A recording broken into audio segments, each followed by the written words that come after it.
The torpedo that sunk the Cheonan and took the lives of 46 South Korean sailors was fired by a North Korean submarine. North Korea's weapons program continues to intensify. Now surpassed 1,000 missiles. Global leaders expressed concern over North Korea's latest atomic test. Kim Jong-il's government strongly defended its recent atomic test as a rightful response to Western aggression. The president appeared at the UN to call for severe sanctions against North Korea. This morning comes the news of Kim Jong-il's death. North Koreans greet their new supreme leader, Kim Jong-il's son, Kim Jong-un. I just want to start by saying the PR team for the game Homefront by THQ could make Hitler sound awesome and something you want to get behind.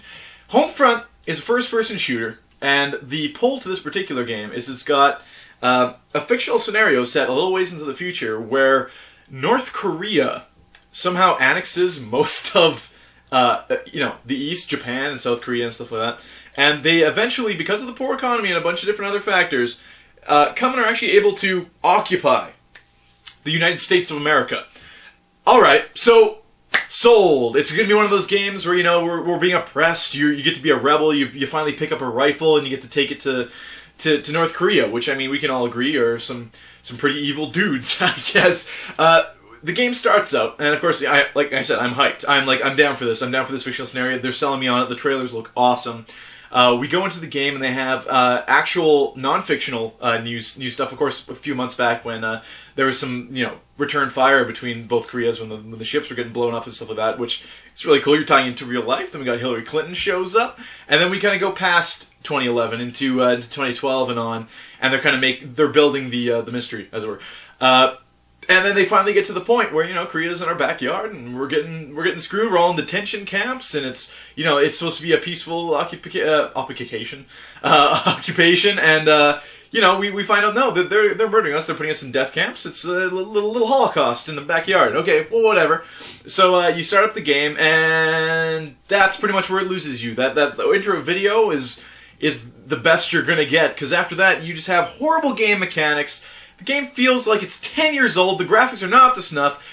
At least I was kept, I was amused by the fact that Trey Parker and Matt Stone sound like they do your buddies on your squad.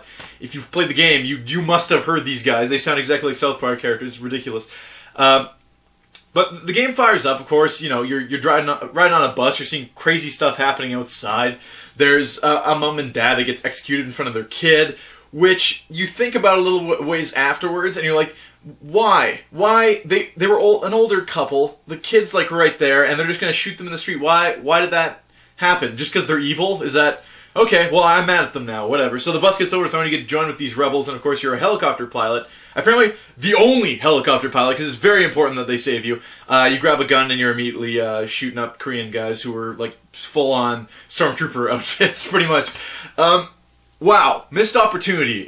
First of all, the campaign will last 4 to 5 hours and just ends abruptly. You're just kind of doing, go here, go that. It follows the Call of Duty, I like to say, playbook where there's a sniper mission. There's one where you're flying. There's a couple stealth missions and stuff like that. There's nothing, So it's cool in that you're kind of fighting in places you recognize. Either farmhouses or you have a shootout in a Tiger Direct. You can go buy some computer, whatever. If you like White Castles and Hooters, there's quite a few of them in this game because product placement, which if you notice is not doing its job correctly. It's supposed to be subliminal.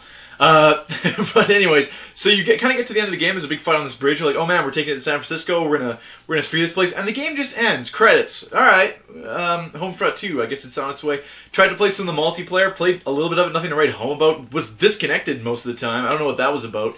Couldn't get online. Of course, you have to pay to play online. I believe it's one of those $10 dealies. So if you bought the game used, guess what? They're squeezeballing you out of another $10. Ridiculous. This game is run-of-the-mill FPS. Had a great thing coming behind it with the storyline and stuff like that, and just failed to deliver on all fronts. Especially when I followed this up with something like Crysis 2 with a 12-hour campaign.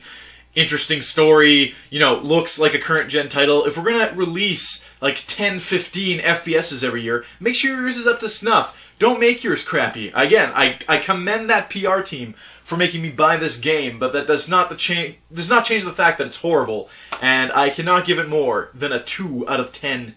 우리 공화국의 통일은 남한과의 한민족을 갖고 올 것이며 경제와 산업의 발전을 갖고 올 것입니다. Today, our beloved leader, Kim Jong-un, has united North and South Korea, forming the Greater Korean Republic. Talks to end the Saudi-Iran war have stalemated once again. Meanwhile, damaged oil wells and pipelines burn uncontrollably, deeply affecting world supplies.